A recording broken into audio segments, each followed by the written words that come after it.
आज हम मोशन को आगे बढ़ाएंगे। आज हम पढ़ेंगे वेलोसिटी। क्या पढ़ेंगे आज हम? वेलोसिटी। तो वेलोसिटी कुछ नहीं होता है, जैसे अपन लोगों ने पढ़ा था डिस्टेंस और डिस्प्लेसमेंट। तो डिस्टेंस और डिस्प्लेसमेंट में क्या अंतर था? डिस्टेंस विदाउट डायरेक्शन था, डिस्प्लेसमेंट विद डायरेक्शन था। ऐसे ही स्पीड विथ डायरेक्शन, अगर स्पीड को काय के साथ लो? डायरेक्शन के साथ, तो उसी चीज को हम लोग बोलते हैं वेलोसिटी। उसी चीज को हम लोग बोलते हैं वेलोसिटी। तो आप सब लोगों ने पढ़ा था स्पीड का फॉर्मूला। स्पीड का फॉर्मूला क्या होता है? Distance upon time. तो वेलोसिटी का फॉर्मूला क्या हो जाएगा? तो वेलोसिटी का फॉर्मूला होता है डिस्प्लेसमेंट अपॉन टाइम। स्पीड का फॉर्मूला डिस्टेंस अपॉन टाइम और वेलोसिटी का फॉर्मूला क्या होता है? Displacement upon time. क्लियर है? ये क्लियर है? तो वेलोसिटी क्या होता है? वेलोसिटी होता है स्पीड में क्या जुड़ जाए? डायरेक्शन।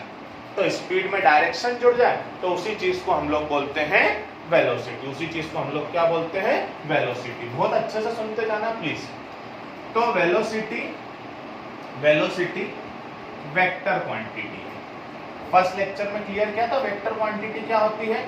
जो मैग्नीट्यूड के साथ साथ काय पे डिपेंड करती है? डायरेक्शन पे।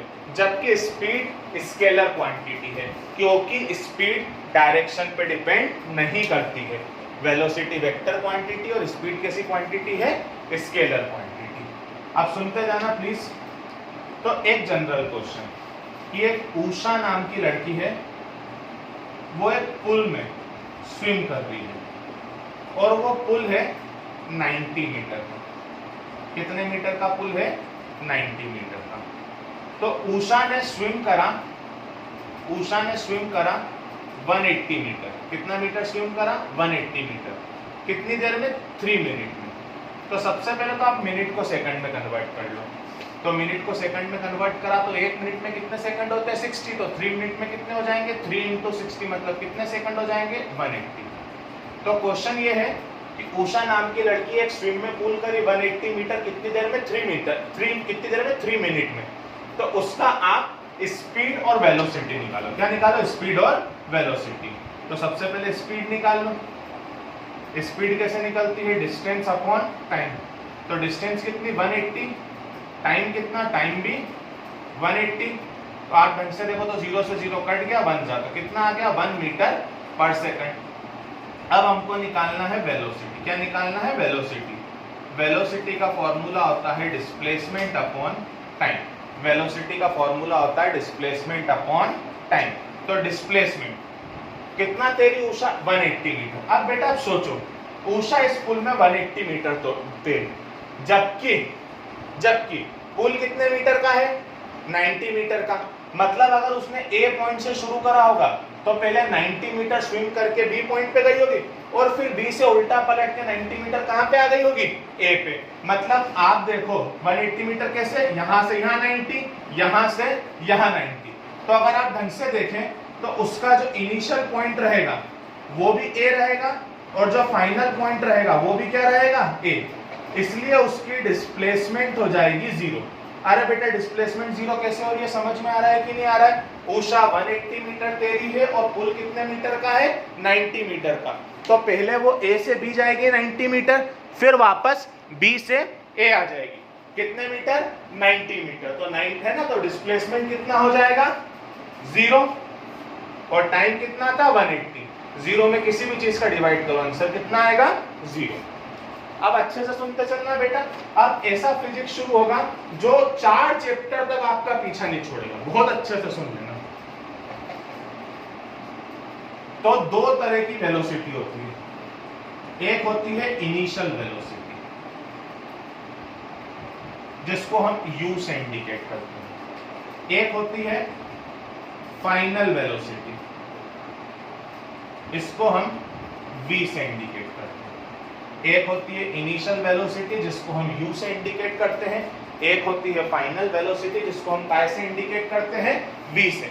यहां पर एक दिमाग अपने दिमाग में अच्छे से घुसा लेना कि कोई सी भी वेलोसिटी हो, उसकी यूनिट हमेशा मीटर पर सेकंड होनी चाहिए। क्या होनी चाहिए?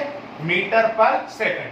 अगर गलती से भी आपको वेलोसिटी किलोमीटर पर आवर में दी है तो आप उसमें 5/18 का मल्टीप्लाई करके मीटर पर सेकंड में कन्वर्ट करेंगे। तो हमेशा ध्यान रखना, वेलोसिटी कभी भी किलोमीटर पर आवर में नहीं होनी चाहिए। वेलोसिटी हमेशा काय में होनी चाहिए? मीटर पर सेकंड में। अगर गलती से वेलोसिटी किलोमीटर पर आवर में दी है तो आप उसको पहले मीटर पर सेकंड में कन्वर्ट करेंगे और किलोमीटर पर आवर को मीटर पर सेकंड में कन्वर्ट करने के लिए काय का मल्टीप्लाई करते हैं? 5/18। ये क्यों करते हैं मैं बता रहा हूं, टेंशन मत लो। इनिशियल वेलोसिटी और फाइनल वेलोसिटी से हम निकालते हैं एवरेज वेलोसिटी। कौन सी वेलोसिटी निकालते हैं? एवरेज। तो एवरेज कुछ नहीं होता, दोनों को प्लस करके 2 का डिवाइड कर दो। एवरेज वेलोसिटी कैसे निकलेगी? दोनों को प्लस करके काय का डिवाइड कर दो? 2 का। अब आपका पिछला क्वेश्चन कि किलोमीटर पर आवर को मीटर पर सेकंड में कैसे कन्वर्ट करा। 1 किलोमीटर में कितने मीटर? 1000।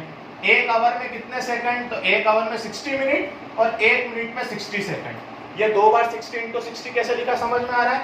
1 आवर में 60 मिनट और 1 मिनट में कितने सेकंड? 60 सेकंड। तो इसको कन्वर्ट करने के लिए हमने काय का मल्टीप्लाई कर दिया? इसको कन्वर्ट करने के लिए हमने मल्टीप्लाई कर दिया 60 × 60। तो ये हो गया 0 से 0 कैंसिल, 0 से 0 कैंसिल, 2 5 2 3। तो किलोमीटर पर आवर को मीटर पर सेकंड में कन्वर्ट करने के लिए 5/18 का मल्टीप्लाई करते हैं। तो ये चीज बहुत अच्छे से ध्यान रखना, किलोमीटर पर आवर को मीटर पर सेकंड में कन्वर्ट करने के लिए काय का मल्टीप्लाई करते हैं? 5/18। अगली चीज होती है एक्सीलरेशन। यहां से फिजिक्स शुरू होता है। एक्सीलरेशन। एक्सीलरेशन का मतलब, बेटा आप लोगों ने एक्सीलरेटर वर्ड सुना है कभी? गाड़ी चलाते हो, स्पीड बढ़ाते हो, कम करते हो, बस जिस चीज से स्पीड बढ़ाते हैं और कम करते हैं उसी चीज को हम लोग बोलते हैं एक्सीलरेशन, एक्सीलरेटर, और उस प्रोसेस को बोलते हैं एक्सीलरेशन। तो एक्सीलरेशन की डेफिनेशन होती है, एक्सीलरेशन की डेफिनेशन होती है rate of change of velocity, rate of change of velocity. बेटा अपने को बहुत फिजिक्स साथ में पढ़ना है, 9, 10 और आगे तक। रेट वर्ड जब भी आएगा मतलब अपॉन में टाइम आएगा। रेट वर्ड जब भी आएगा अपॉन में क्या आएगा? टाइम। तो एक्सीलरेशन का फॉर्मूला होता है change of velocity upon time taken. तो बेटा किसी भी चीज का चेंज निकालना हो तो वो निकलता है फाइनल माइनस इनिशियल। कैसे निकलता है? Final minus initial. तो चेंज इन वेलोसिटी का के बराबर होता है final velocity minus initial velocity upon time. ऐसा का ऐसा, फाइनल वेलोसिटी का सिंबल था v, इनिशियल वेलोसिटी का सिंबल है u, अपॉन में t ऐसा का ऐसा। तो एक्सीलरेशन का फॉर्मूला क्या होता है? v minus u upon t।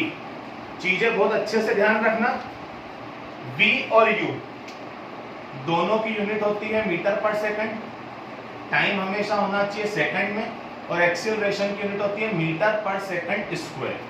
Units बहुत अच्छे से ध्यान रखना बेटा, physics is all about unit. अच्छा अब आप मेरे को ये बताओ, क्या एक्सीलरेटर से आप सिर्फ स्पीड बढ़ाते हो, कम नहीं करते हो? करते हो ना? करते हो ना? तो बस जब स्पीड कम करते हैं तो उसी एक्सीलरेशन को हम लोग बोलते हैं डी एक्सीलरेशन। क्या बोलते हैं उसको अपन? Deceleration. डी एक्सीलरेशन या फिर नेगेटिव एक्सीलरेशन या फिर रिटार्डेशन, तीनों एक ही बात है। इसका मतलब ये होता है when initial velocity is greater than final velocity then acceleration comes in negative. That acceleration is called deceleration, negative acceleration और retardation. तो जब भी इनिशियल वेलोसिटी ज्यादा होगी, कैसे ज्यादा होगी? फाइनल वेलोसिटी से, तो एक्सीलरेशन काहे में आता है? माइनस में। बस इसी एक्सीलरेशन को हम लोग बोलते हैं नेगेटिव एक्सीलरेशन, डी एक्सीलरेशन या फिर रिटार्डेशन। न्यूमेरिकल जब पढ़े उसके लिए छोटी छोटी सी चीजें ध्यान रखना। जब भी आप लोगों से बोले ये बहुत अच्छे से पढ़ के रखना कि इनिशियली बॉडी रेस्ट पे है तो यू हमेशा 0 रहेगा, और जब भी आपसे बोले कि गाड़ी फाइनली स्टॉप हो गई तो v हमेशा 0 रहेगा। जब भी u बड़ा होगा v से, इनिशियल वेलोसिटी बड़ी होगी फाइनल वेलोसिटी से, तो एक्सेलरेशन टाइम में आएगा माइनस में। जब भी इनिशियल वेलोसिटी बड़ी होगी फाइनल वेलोसिटी से, तो एक्सेलरेशन टाइम में आएगा माइनस में। आज इतना तैयार करें, कल हम लोग न्यूमेरिकल शुरू करेंगे। Okay, thank you.